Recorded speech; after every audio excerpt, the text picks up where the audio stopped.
everyone, Nicole Cordoves here, and today we are finally putting on some shine and shimmer like I did, and we are going to be reviewing the Miss Universe pageant Q&A portion of course, Miss Philippines, Miss Japan, Miss Thailand, Miss South Africa, and Miss Canada. But before anything else, don't forget to subscribe to my channel and turn on the notification bell so that you won't have to miss an episode.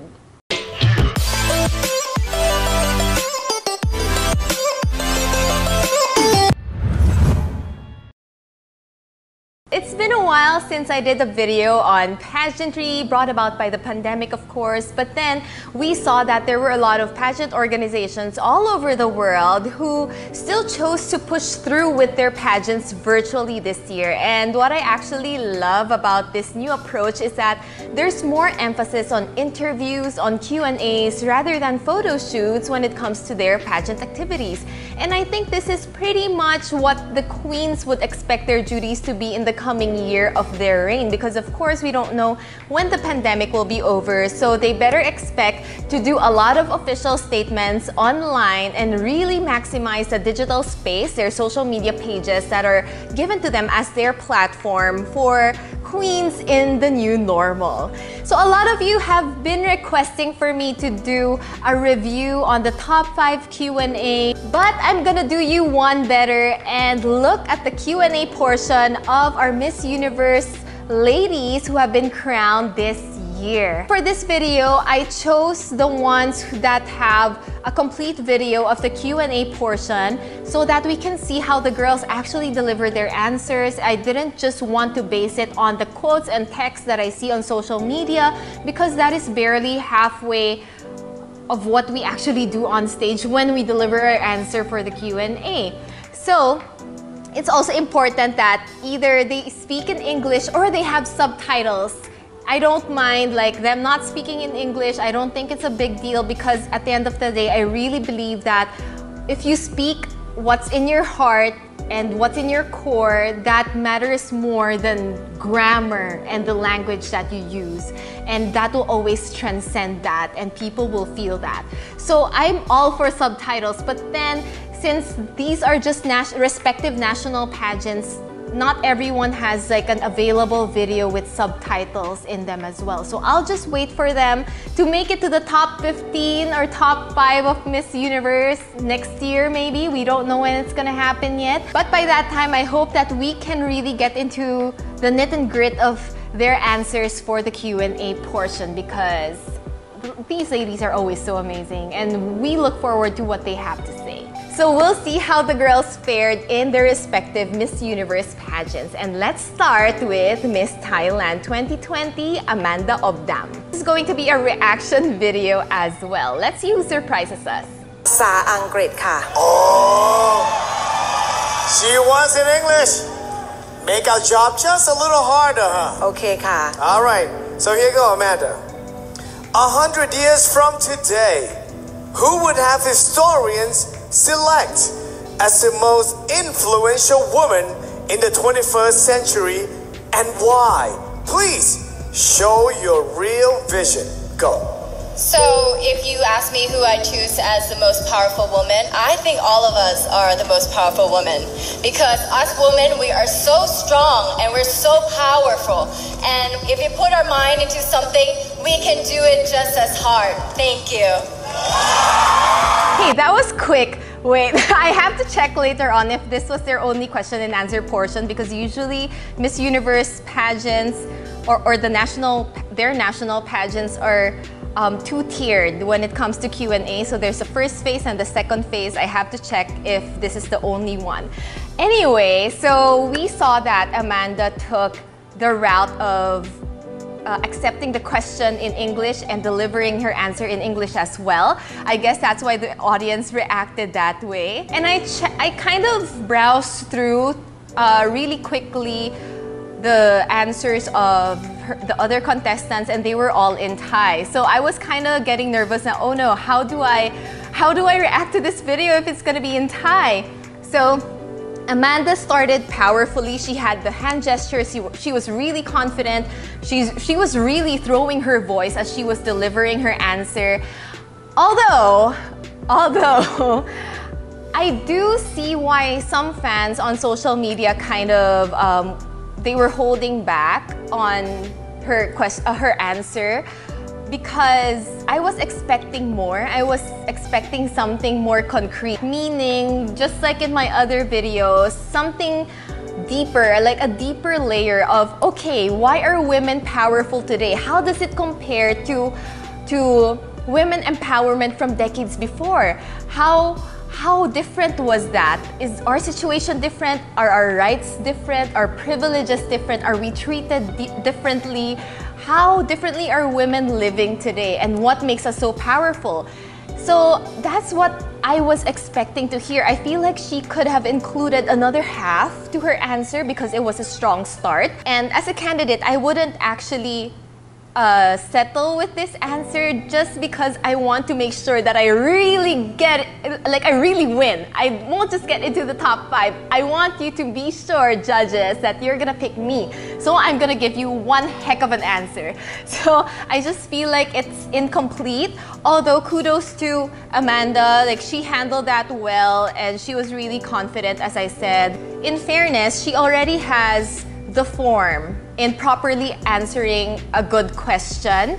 So that's one thing out of the table. Now she should just challenge herself to deepen her arguments more and leave no stone unturned. So that's very, very important. Especially once she steps on the Miss Universe stage, you're gonna be competing with a lot of other very, very well-spoken girls. And you have to make sure that you give more than 100%. Your answer can't just be correct. It needs to go beyond.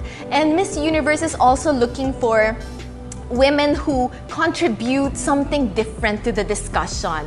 They are now open to, just like in Zozibini Tunzi's reign, they're now open to newer ideas, stronger ideals, as opposed to before. For example, like people always say in the Trump era, like women that time needed to play safe.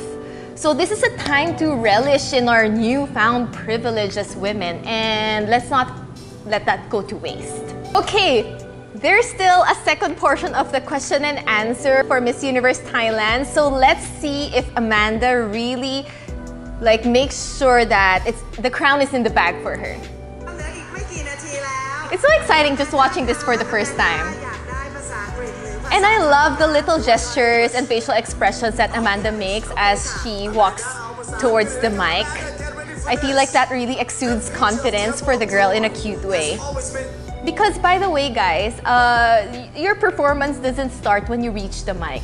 Every time you're on stage, you're performing. So I like how Amanda is interacting with the audience, with the hosts, before she even reaches the mic. Symbolize Thailand's spirit and landmark. If you become the new Miss Universe Thailand, in what way would you represent yourself as one of the new iconic of Thailand? Please show your real vision. Let's go. If I were to represent Thailand, honestly, I would just show everyone myself. Because I often get critiqued of being half Thai, half Canadian. But what I want to say here today is I am Thai. I was born to a Thai mother and I couldn't have been more Thai. So I want to show you all of me, all of my Thainess, because I am Thai. Thank you. All right, Amanda! So as we can see, Amanda has a really strong stage presence and she's really comfortable and confident on stage.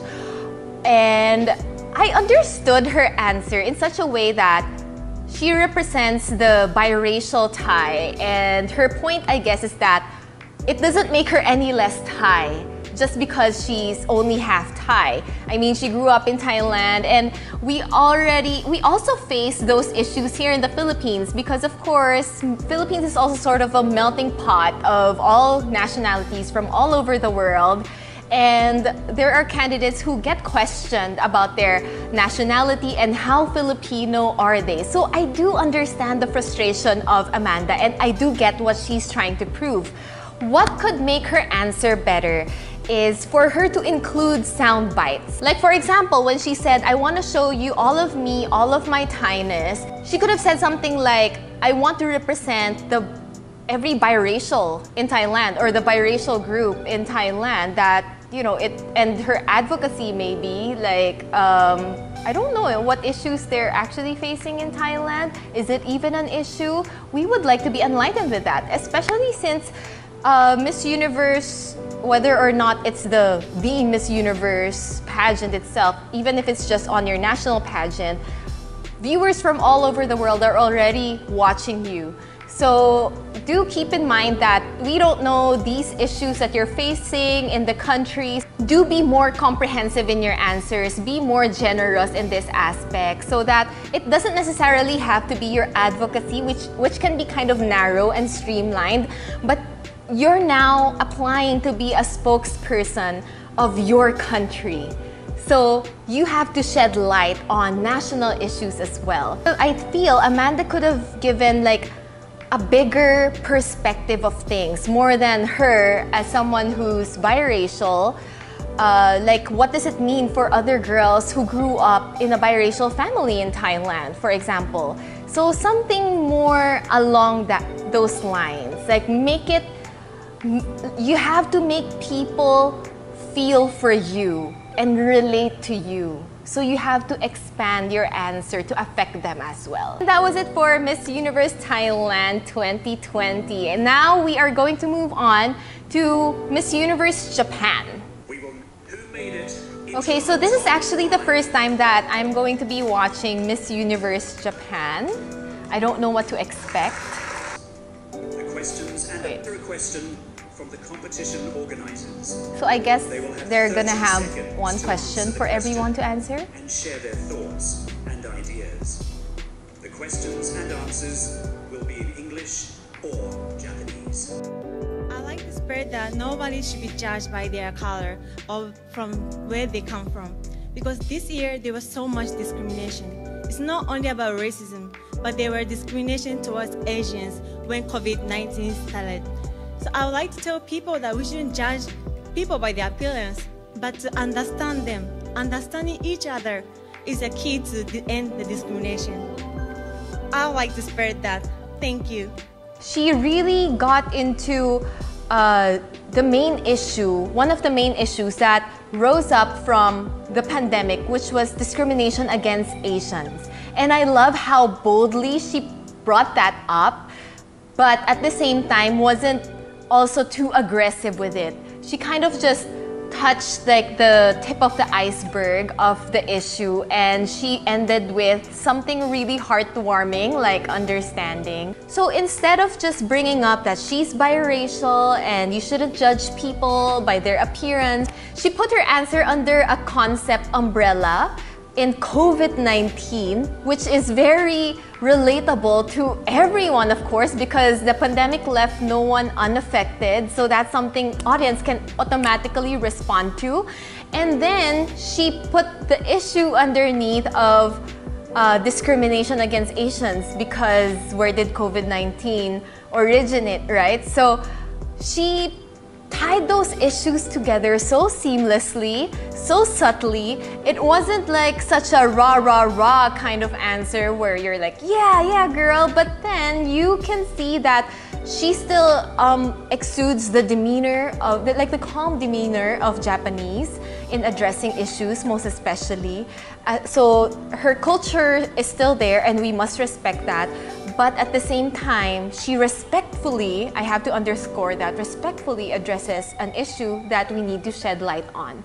So yeah, way to go, Miss Universe Japan. Can't wait to see you on the Miss Universe stage. And up next, we have a woman who is making waves over social media, Miss Universe Canada 2020. And I have not seen her video either. I have not seen a quote from her answer either. So let's see if she blows our socks off. This is also the first time I'm actually going to be watching Miss Universe Canada. Good evening. They have such beautiful evening gowns. Good evening. I am Nova Stevens. I'm a Canadian and a Black woman. As I stand before you, I want you to see me as a Black woman. Yes, I want you to see color. Because seeing color does not mean you're racist. Instead, It allows you to see the struggles experienced by people of color. You've heard the news, you've read the stories. Innocent Black lives have been lost to police brutality and hate crimes. We want you to see us. We want you to hear us. We want you to feel us. I ask that you diversify your surroundings, because when you do that, it creates a better understanding. Know that hate is taught. Therefore, we can unlearn it. So let's do that. Let's get back to our truest essence, which is love. Okay, so I don't know if that was just like the preliminary interview or introduction, because no question was thrown yet. But I want to comment on that as well. She gave such a beautiful speech. I would call it a speech now because it's so beautifully constructed. It's so comprehensive. She is really making sure that, you know what, our voice was not heard. We're the unheard voice for so long. And I remember like the movement before was like kind of along the lines of see no color, we're all equal. But I love her stance and how she twisted that into, you know what, you should see color. You should see us and you should feel us. So it was really, I don't know, we have a powerful woman over here, and she really knows how to speak for herself and for her people as well. I love how she said that hate is taught. I mean, it's structural violence throughout history until today. And it's so, I'm just flabbergasted at how it's like we didn't even evolve from history with the way things have been going this 2020, with a lot of Black lives that were murdered on the streets. Like, I felt like we were back in medieval times. It's so Neanderthalistic. Is that even a word? Like, I thought like human civilization has gone leaps, and it seems like we haven't. So I'm really surprised at how she brought this up on the Miss Universe Canada stage. But then, despite all these hard truths that she presented, she ends with a note that is so heartwarming. That if we were taught hate, we can teach ourselves to love again. And she ended with love. She ended on such a powerful, simple, and positive note that inspires you to be better. So, Miss Canada, it's not even question and answer portion yet, but you're winning this, girl. Late reaction. Okay, now we're gonna, I think this is their question and answer portion where the question was sent in via online. Canada is a beautiful mosaic of different cultures, ethnicities, and beliefs. How can we use these differences to further strengthen our national unity? So amazing that Canada is a mosaic of different cultures. That is our true beauty. How we can make it better is using our voices to encourage each other to diversify our surroundings. As I said before, when you diversify your surrounding, it creates a better understanding. And there's nothing better than loving one another, and that comes from being Canadian. Okay, so I feel like for the question and answer portion, she was asked a question that was already answered by her comprehensive speech. So that's a bit challenging. Although I feel like she already won the entire pageant with her speech, so we can give her a free pass on this. I love how she presented a concrete solution, I would call it, that we should diversify our surroundings, diversify the people we choose to be with, go into groups, into other groups, and share each other's experiences, listen to each other, because I do notice that hate is built on institutions where we exclude ourselves out of certain groups and we stick to our own. So thank you so much, Nova Stevens, for blessing us with your words. Up next, we have Miss Universe 2020 from South Africa. In the past year, we've witnessed a global wave of mass demonstrations against gender-based violence and the Black Lives Matter movement. If you could mobilize a group of people, what movement would you mobilize and why? Wait, can I just say that that's a very hard question because you can't go around with this kind of question. You can't just make something up. It's something that you have to be really prepared for, especially if you win. You have to be able to really start this movement. So let's see how she... I would call my movement the mindful movement.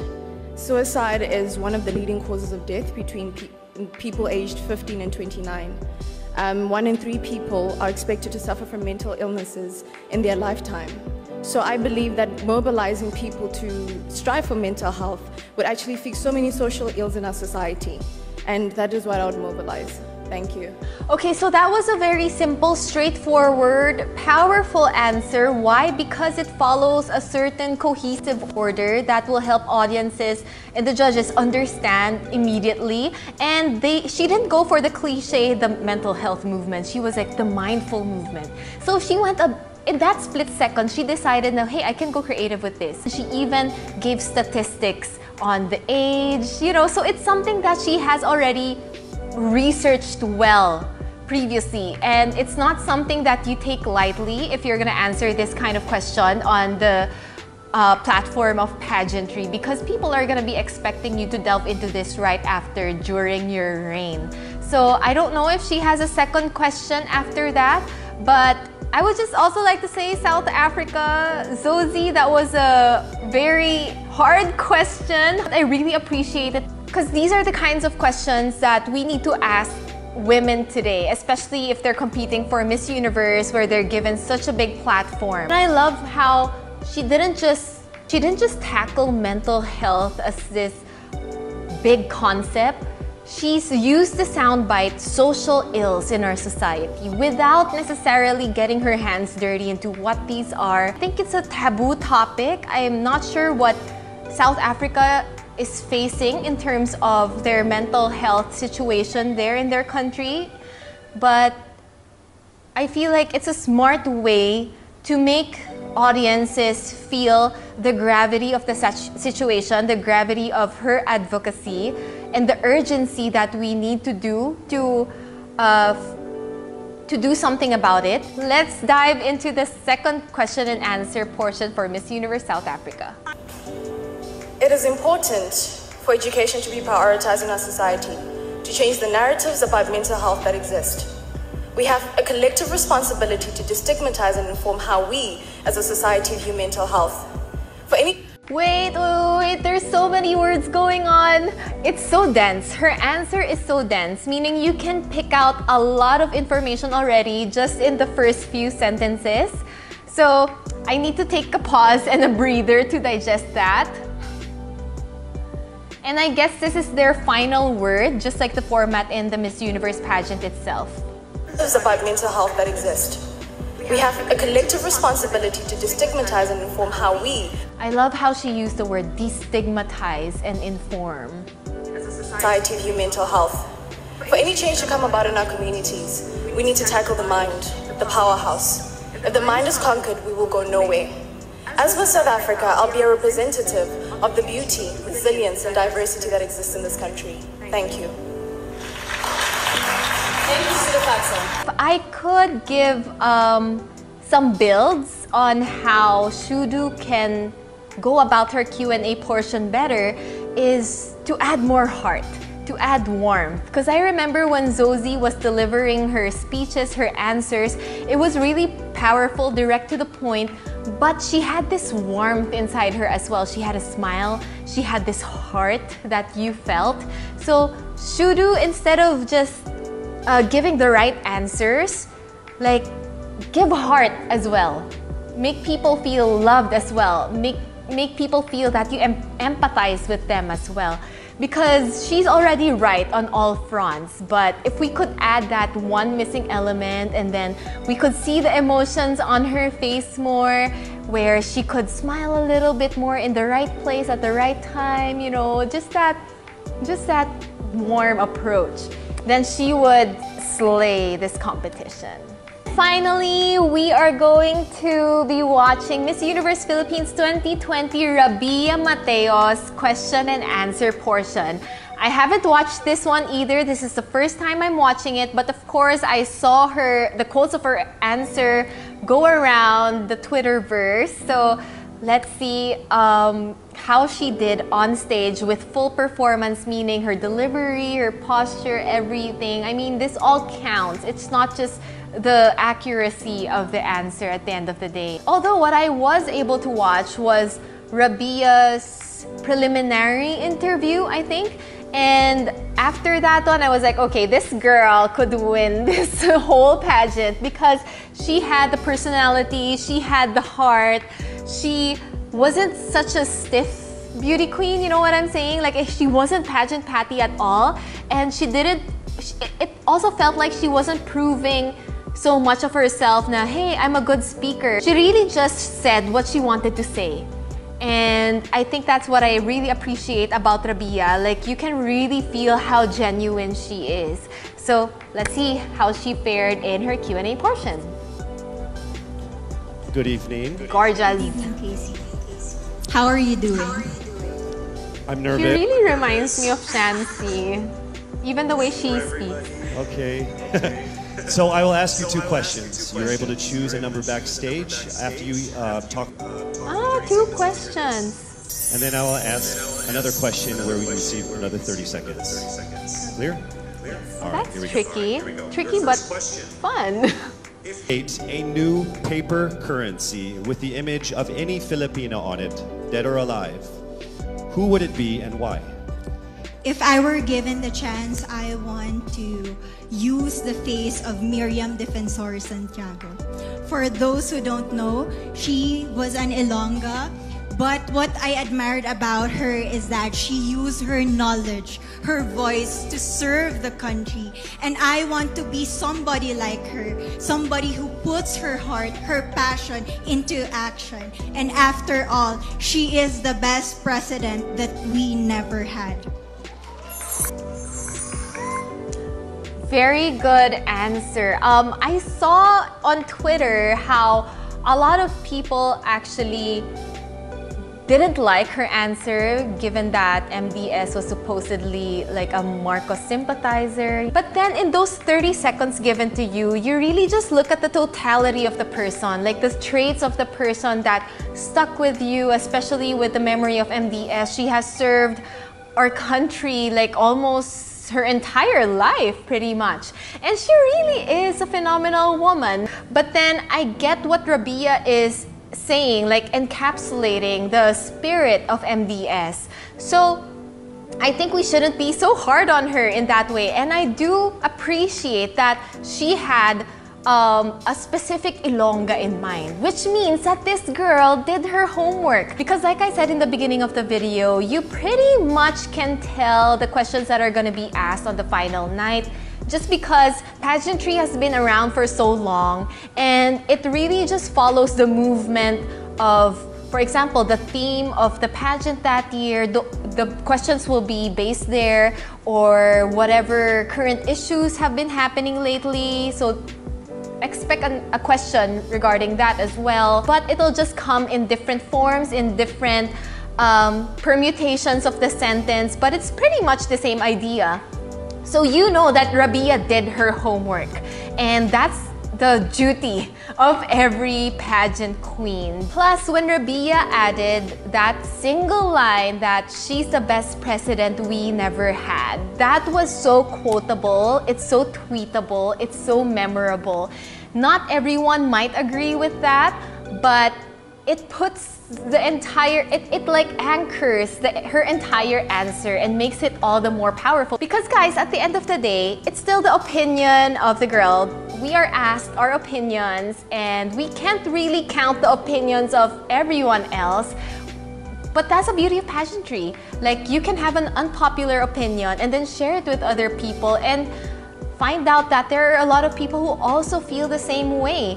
And then in that way, you give voice to the voiceless, diba? So these are the people that are usually unheard just because their opinion is not popular. So, you know, it's a flexible thing, pageantry is. So let's appreciate that. Okay, so now for the second question. I still don't get the mechanics, but let's just ride with it. It's time for your second question. This pandemic has made clear our priorities, essential or non-essential. Where do pageants stand in this time of crisis? Okay, I just have to say that this question is being thrown a lot ever since the start of the pandemic. Like, is there still gonna be pageantry this year? Is it still relevant? Should it still be a priority? So girls would have had a lot of time to reflect on this already, and they should know the answer to this. They should perfect the answer to the question even, because it's the most relevant question we should be asking ourselves also right now. The candidate, I know I'm not just the face of Iloilo City, but I am here carrying hope and as a symbol of light in the darkest times. And as of the moment, I want to help my community. I want to use my strength to make an impact. And that is the essence of beauty pageant. It gives us the power to make a difference. I feel like in her second answer, her sweet personality just exuded. She was really calm, really chill. She wasn't so, what we call it in the Philippines, gigil. Like, she wasn't so agitated to be able to give the right answers, the correct answers. It's more of a personality kind of answer for this one. And it really just showed and made us feel who she is as a Filipina. I'm really so happy for Rabia because I feel like you wouldn't change a thing about her anymore. This is no bias to the Philippines whatsoever because I'm Filipina. Fans are not clamoring for her to change anything about her, you know? Like, we're not so nervous about our bet because we have full confidence in Rabia. And I saw some of her public speaking engagements also right after she was crowned. And she knows how to talk to people. She knows how to connect with them, regardless of social class, regardless of the event or what she's doing. She really knows how to talk to people. Ang tawag natin dito in Tagalog is pakikisama. And that is a trait I believe that you can't just teach. You can't even teach it in a workshop. It's just who you are. Congratulations, Rabia, and we are so excited for you to finally step on the Miss Universe stage, and I know that you will make the Philippines proud. So that wraps it up for our preliminary Q&A review. This has been Nicole Cordoves. I'll see you in the next episode. Until then, stay safe. And don't forget to click the notification bell and subscribe to my channel. Road to 100,000 na to, guys, so that you won't have to miss an episode on pageantry, public speaking tips, and everything else in between.